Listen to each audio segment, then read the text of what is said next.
এই কাজটি করার জন্য চলে যেতে হবে আপনার ফেসবুক অ্যাপ্লিকেশনের মধ্যে। অ্যাপ্লিকেশন আসার পরে আপনার ফেসবুক অ্যাট ফার্স্ট যে আইডি আছে বা প্রোফাইল আছে সেখানে এসে আপনার প্রোফাইল পিকচারের উপরে ক্লিক করবেন। এখানে ক্লিক করে দেওয়ার পরে ডান দিকে দেখবেন যে 3 ডট একটি অপশন দেওয়া আছে, জাস্ট এখানে ক্লিক করবেন। এখানে ক্লিক করে দেওয়ার পরে এই ধরনের অপশন চলে আসবে। এখান থেকে এডিট একটি অপশন দেওয়া আছে, জাস্ট এখানে ক্লিক করবেন। এখানে ক্লিক করে দেওয়ার পরে এই ধরনের অপশন চলে আসবে। এখান থেকে স্ক্রল ডাউন করবেন। এরপরে আপনারা এখানে আবারও দেখতে পারবেন এডিট একটি অপশন দেওয়া আছে, ডিটেলসের এডিট, জাস্ট এখানে ক্লিক করবেন। এখানে ক্লিক করে দেওয়ার পরে এই ধরনের অপশন চলে এসেছে। এখান থেকে আপনারা যেটা করবেন যে পেন আইকন আছে, জাস্ট এখানে ক্লিক করবেন। এখানে ক্লিক করে দেওয়ার পরে এই ধরনের অপশন চলে যাবে। এখান থেকে আমরা কন্টিনিউ, জাস্ট এখানে ক্লিক করব।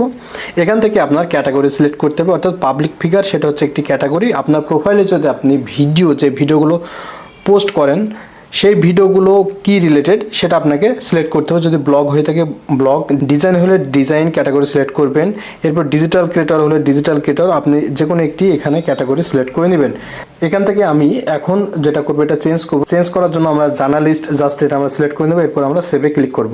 ওকে, তাহলে আমাদের ফেসবুক আইডির যে পাবলিক ফিগার লেখাটি ছিল সেটা কিন্তু চলে গিয়ে জার্নালিস্ট এখানে চলে এসেছে। অর্থাৎ এখানে যে কোনো একটি ক্যাটাগরি অবশ্যই সিলেক্ট করে রাখতে হবে।